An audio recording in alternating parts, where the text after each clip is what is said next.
buenas a todos y a todas, soy GP41 y por fin la temporada 2022 de Fórmula 1 ya está aquí. Y es que este fin de semana ha arrancado el Gran Premio de Bahrein en el circuito de Sakir. Y la verdad es que teníamos muchísimas ganas de que arrancara porque este año es la revolución de 2022. Coches totalmente nuevos, una nueva normativa y la verdad es que todo puede pasar de aquí a final de temporada.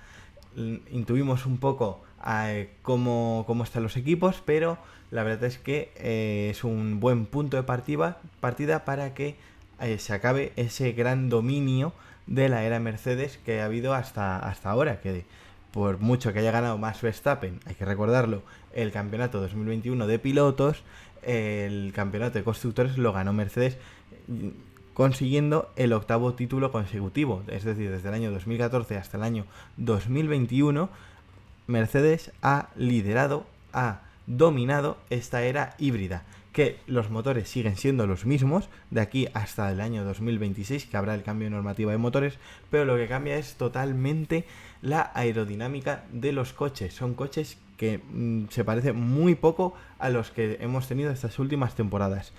Y nada, hoy hemos tenido los libres 1 y libres 2 que un poco han dado destellos de lo que podríamos ver mañana en clasificación y el domingo en carrera. Red Bull, que era de los grandes dominadores, bueno, junto con Mercedes, que estuvo muy disputado, sí están al frente. Max Verstappen ha logrado el mejor tiempo, pero eso sí, está muy cerquita, sobre todo en los libres 2, Ferrari. Ferrari ha quedado, en este caso, Charles Leclerc a tan solo 87 milésimas de Max y Carlos Sainz a medio segundo. Pero el madrileño ya ha dicho que no se encontraba totalmente cómodo con los reglajes que han implementado hoy en los libres y que tratarán mañana en los libres 3 y en clasificación de ponerle solución. Por lo tanto, podríamos también ver a Carlos incluso más cerca y quién sabe, igual o lograr su primera pole, quedar segundo o quedar en el top 3. Ya lo veremos. Luego, cuarto ha sido George Russell, que de momento, tanto en libres 1 como en libres 2, ha quedado por delante de Lewis Hamilton. Y en quinto lugar tenemos a Fernando, en los libres 2. En los libres 1 ha quedado en 8º lugar, en los libres 2 en quinto. El Alpine, la verdad es que parece que funciona mucho mejor de lo que ha parecido nos ha dado a entender en pretemporada, ya que han tenido una pretemporada llena de altibajos. Y nada, veremos si el plan, el cual nos han vendido hasta la saciedad desde el año pasado y toda esta pretemporada, pues a ver si el plan pues sigue adelante, si Fernando tiene un coche competitivo o no. A ver, desde mi opinión, no es un coche, que creo que no va a ser un coche ganador, es decir, no va a ser un Red Bull y un Ferrari, pero igual sí que está al principio, al menos al principio de temporada, un poco a la par de Mercedes o justo por detrás, es decir, como el cuarto equipo de la parrilla. Ya veremos a ver. Y porque Ocon ha quedado bastante atrás respecto a Fernando, hay que ver hasta dónde está el coche, bueno, y ese plus que suele poner Fernando respecto muchas veces a su compañero, aunque el año pasado tanto Esteban como Fernando estuvieron muy a la par. Bueno, sin más dilaciones, voy a entrar en detalles de en qué consiste esta gran revolución del año 2022. ¿Y cuál es el objetivo de esta gran revolución de la que habla todo el mundo para este año 2022? Pues acabar con la gran lacra, la gran queja, el gran problema que siempre ha habido, sobre todo en estos últimos años, de la falta de adelantamientos en Fórmula 1. Es decir, tratar de crear una Fórmula 1 más igualitaria, más equitativa, en la cual los coches tengan un rendimiento más cercano, más próximo, y por lo tanto se fomenten los adelantamientos. Y esto lo ha creado, esta nueva normativa ha sido ideada por grandes ingenieros, viejas glorias de la Fórmula 1, como son Pat Simons o Ross Brown, y como podemos observar en esta diferencia entre el SF21 del año 2021 y el F175 son monoplazas mucho más simples aerodinámicamente. Como podemos ver, en el coche el Ferrari del 2021 está lleno de aditamentos aerodinámicos que sí, que para el vehículo, para el monoplaza en sí, muy bien porque crea mucha carga aerodinámica, pero claro, al que va detrás, le estás lanzando un aire sucio, un aire cargado de turbulencias, que lo que hace es lo que hacía en este caso era degradar mucho los neumáticos, evitar que el coche pudiese acercarse sin perder rendimiento a una distancia de menos de un segundo. De ahí que naciera en los últimos años, en la última década, el DRS. El DRS es este sistema que seguro que habéis oído hablar de él o lo habéis visto, que es el alerón trasero, el flap de arriba se abre en recta respecto al flap de abajo, dejando una apertura que aumenta el flujo de aire y por lo tanto reduce la resistencia al aire, y eso hace que el coche corra más en recta. Y bien, sí, este año sigue habiendo DRS, pero se espera que con esta nueva normativa, pues estos nuevos coches, los coches que vayan detrás persiguiendo, puedan acercarse mucho más a los coches de delante, tanto en curva, en recta, en curva lenta, en curva rápida. De hecho, estos monoplazas también son más pesados, casi rozan los 900 kilos, una bestialidad, que nunca se había visto hasta ahora en Fórmula 1.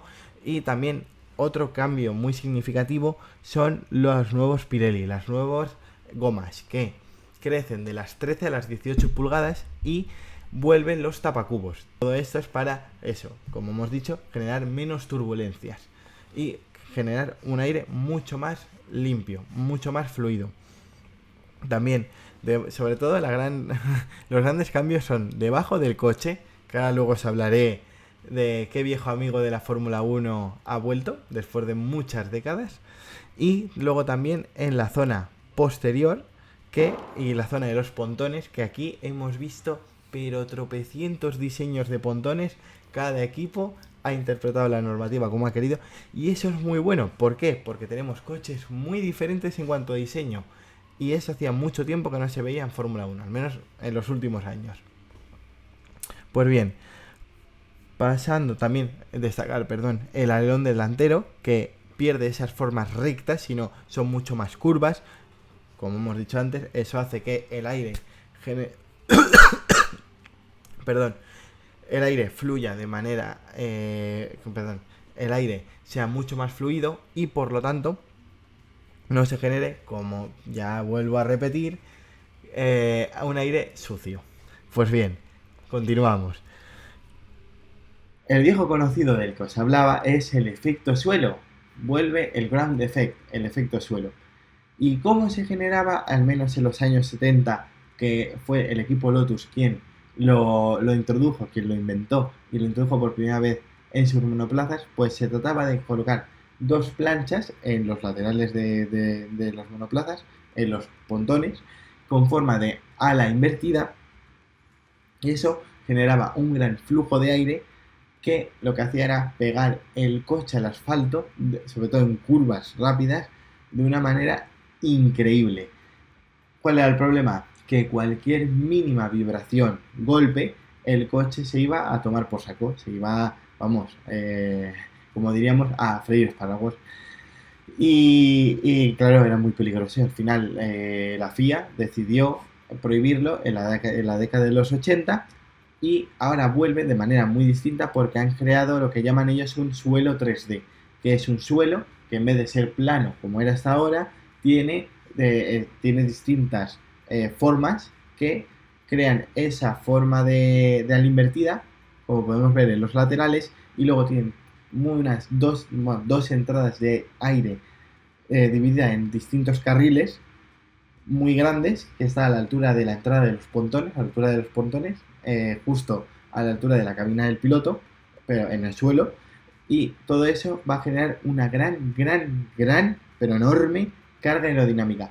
¿Y cuál es el problema que se han encontrado los equipos en pretemporada? El porpoising, en inglés se llama porpoising, también en castellano se ha llamado marsopeo, o, para entendernos, el rebote. Es decir, como hay tanto aire que pasa por esos carriles y la altura del chasis respecto al suelo es tan mínima, genera una pequeña turbulencia, bueno, una gran turbulencia porque los coches acaban en recta botando mucho y claro, eso al final, uno, pierde rendimiento y dos, también los pilotos acaban con un mareo que están pidiendo el ibuprofeno. Solo había que ver las imágenes. Si es que los pilotos iban así.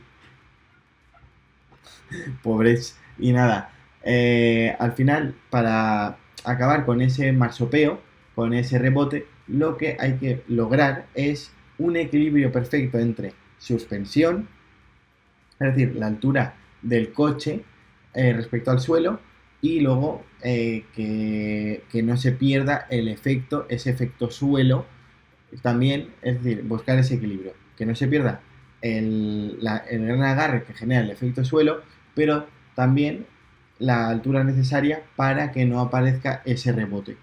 Equipos como Alpine o Ferrari, que en los test de Barcelona, vamos, pero es que se veía a la legua como los coches iban botando. Finalmente en Bahrein en los test de Bahrein parece que encontraron la solución. Otros coches como Mercedes aún están sufriendo de este problema y veremos si lo pueden solucionar a corto plazo. Y como podéis ver, pues en estos nuevos coches el difusor trasero, como veis aquí en esta imagen de la zona trasera del Red Bull, pues los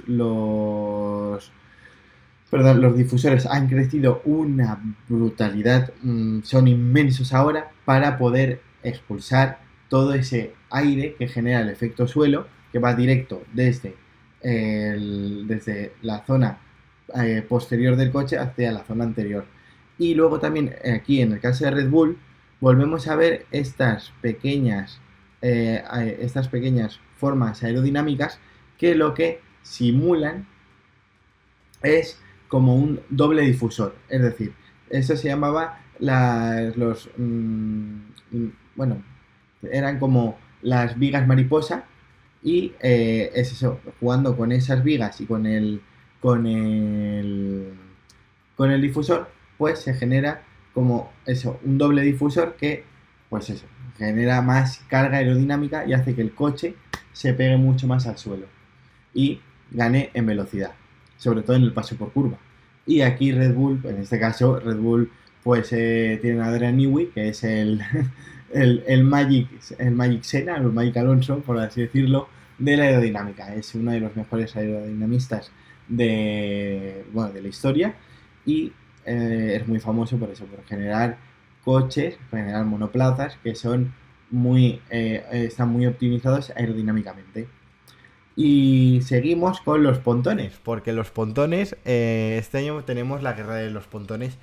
Como la normativa da pie a distintas interpretaciones, pues hemos tenido distintas fórmulas que han inventado los ingenieros para canalizar todo ese flujo de aire, el mayor flujo de aire desde la zona delantera hacia la posterior, hacia la zona del difusor, la zona del alerón trasero. Y por ejemplo vemos distintas filosofías, por ejemplo la de Alfa Tauri, la de Red Bull o la de Alpine, son muy parecidas, que es un pontón muy pequeño que luego canaliza el aire, porque tiene el pontón una gran caída hacia abajo, y recuerda mucho, a mí me recuerda mucho al efecto Coanda del año 2011, 2010, 2011, que los equipos colocaban los escapes en la zona de abajo para que todo ese flujo de aire del escape fuera directo hacia la zona posterior. Y aquí recuerdan mucho a ese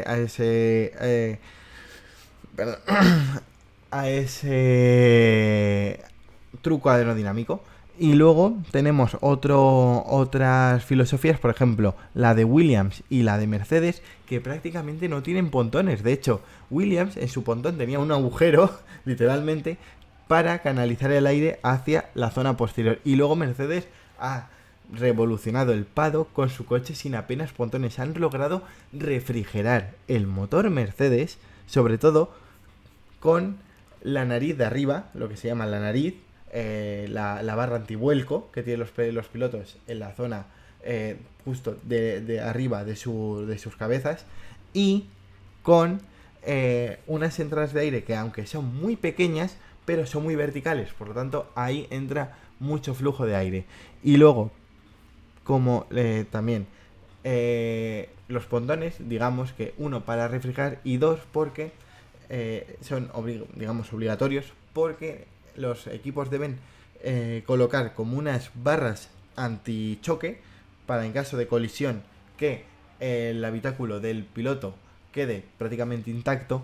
Y entonces, para lograr esos pontones tan estrechos pero a la vez cumplir con la normativa, los ingenieros de Mercedes pues le han dado mucho al coco, han sido muy inteligentes y han colocado los espejos justo encima de esas barras, creando como unas barras aerodinámicas, un aditamento aerodinámico que parece, de momento, no les ha dado el resultado que ellos esperaban, pero es Mercedes. En 3-4 grandes premios, en cuanto entiendan al coche a la perfección, hagan los ajustes necesarios, seguro que va a ser una solución bastante ganadora.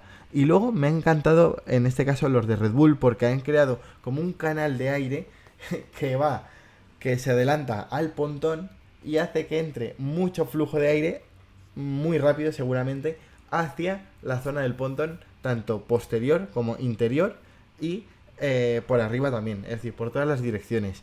Y he de decir que la solución de Red Bull yo creo que es la más óptima de todas, junto con la de Ferrari, porque la de Ferrari luego es muy curioso que han creado unos pontones que tienen una gran hendidura en la parte de arriba. Me recuerda mucho a los pontones del F10 y luego lo que hizo McLaren en el año 2011, que creó unos pontones en forma de U, dejando un canal muy amplio para el flujo de aire. Y luego hemos visto que si ponían los equipos branquias, que si no, finalmente casi todos los equipos han acabado con branquias para la refrigeración. A ver, si creas unos pontones tan pequeños, al final el motor lo tienes que refrigerar por un lado, y en este caso ha sido a través de las branquias y también de la nariz de arriba. Y nada, lo bueno de los coches de este año es que están en pañales, por lo tanto vamos a ver una gran evolución desde el Gran Premio de Bahrein hasta el Gran Premio de Abu Dhabi. Es decir, los coches que veamos en Bahrein pueden ser totalmente diferentes en Abu Dhabi. Y eso me encanta porque va a haber una guerra entre ingenieros para seguir innovando y crear monoplazas que, aunque este año pesan bastantes kilos más que el año pasado, al final logren los mismos tiempos que lograban los coches del año pasado. Y seguimos con cómo ha ido la pretemporada. Pues la pretemporada, como os he comentado, Ferrari ha sido el equipo que más ha rodado con 788 vueltas, seguido de el equipo Mercedes con 778. En tercer lugar, Alfa Tauri, el equipo B de Red Bull, con 679, Red Bull 678, Aston Martin 635, Williams 605, Alpine 582, que Alpine ha tenido una pretemporada de altibajos. Luego McLaren 567, que ha tenido bastantes problemas, sobre todo, bueno, en Barcelona y en Bahrein también, porque además a eso hay que sumarle que Daniel Ricciardo tuvo COVID en los test de Bahrein y solo pudo rodar Lando Norris, y no tuvieron a tiempo los paquetes en las novedades aerodinámicas, las actualizaciones para los test de Bahrein, que ahora para la pretemporada, para el arranque de temporada, para los test, los libres sí que los han tenido, pero veremos dónde va a estar Red Bull en este arranque de temporada. Finalmente Alfa Romeo con 518. El equipo Alfa Romeo ha tenido muchos problemas esta pretemporada, muchas banderas rojas, muy poca actividad en pista, Sí que es verdad que en los test de Barcelona fue un desastre absoluto, de hecho el peor equipo de la parrilla, y en los test de Bahrein sí que parece que han visto un poco la luz y que sí que van a poder estar arriba. De hecho, Bottas marcó uno de los tiempos más rápidos de una de las sesiones, pero claro, con neumático bastante blando, creo que era el C5, y con el motor de Ferrari ya a tope de vueltas, es decir, entregando toda la potencia, cosa que se especula que Ferrari no hizo en toda la pretemporada. Y luego, el equipo Alpine ha tenido luces y sombras estas temporadas porque justo cuando le pusieron más potencia o apretaron al nuevo motor Renault, este se chamuscó un poco, tuvo un problema hidráulico y perdieron mucho tiempo en boxes y mucho tiempo en pista. Pero en los test de Bahrein introdujeron grandes novedades aerodinámicas y parece que puede estar el equipo Alpine como el cuarto, quinto de la parrilla. Veremos si no está más arriba, pero de momento yo lo coloco en la cuarta posición. Y luego el equipo Haas, gran sorpresa de esta pretemporada. También no era difícil porque ha sido el equipo que ha tenido más tiempo de túnel de viento y más tiempo para desarrollar el nuevo monoplaza, ya que el año pasado, ya desde el Gran Premio de Bahrein, dijeron este monoplaza no lo vamos a evolucionar, y corrieron con muchos problemas el año pasado de rendimiento, pero con un coche no actualizado, poniendo toda la carne en el asador en esta temporada, perdón. Y hay que decir que han tenido una pretemporada muy, muy complicada. Por un lado, el estallido de la guerra entre Ucrania y Rusia y de la invasión rusa a Ucrania, que, claro, su patrocinador principal, Uralkali, que es patrocinador ruso. Uno de sus pilotos, Nikita Mazepin, piloto ruso. Entonces, al final, tanto presiones y todo este veto que ha habido internacional a las empresas rusas, pues Haas ha roto con Uralkali y luego también ha rescindido el contrato de Nikita Mazepin. Y luego tuvieron que, en una de las sesiones, incorporar a Pietro Fittipaldi, el hijo de Fittipaldi, un viejo conocido de la Fórmula 1, bicampeón Emerson, y su hijo. Y luego finalmente se anunció que Kevin Magnussen volvía al equipo Haas como piloto titular para esta temporada. Y nada, a Mick Schumacher lo hemos visto bastante, digamos, bastante preparado de cara a esta temporada. Es su segundo año. Normalmente Mick suele destacar en el segundo año que está en las categorías. Así que espero un buen año para Mick. Y encima de este año pues lo va a tener más difícil porque tiene a Kevin Magnussen, que hay que decir que tenía tiene mucho más nivel, más experiencia que Nikita ni Pongo Mazepin. Y nada, mi porra para esta temporada 2021, ya veremos aquí en Abu Dhabi si me arrepiento, me río, es Red Bull al frente. Yo creo que Red Bull va a dominar, o al menos va a estar dominando en los puestos primer, segundo puesto de la parrilla. Luego Ferrari va a estar arriba, porque Ferrari ha dado muy buenas sensaciones esta pretemporada. Y creo que han construido un monoplaza, si no ganador, del top 3. Va a estar arriba Ferrari, va a estar peleando. Ojalá llegue la primera victoria de Carlos Sainz. El pobre se lo merece ya de una vez por todas, después de 7 años en Fórmula 1. Esta es su 7ª temporada.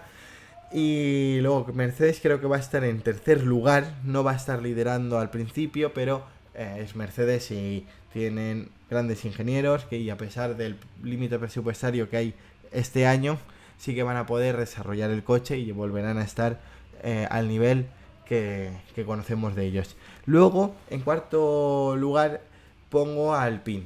Creo que Alpine al final ha estado por encima del equipo McLaren. El equipo McLaren ha tenido muchos problemas. También veremos con estas nuevas actualizaciones si McLaren puede estar por encima de Alpine, pero veo al menos a Alpine ahora como cuarto equipo. Quinto veo al equipo McLaren.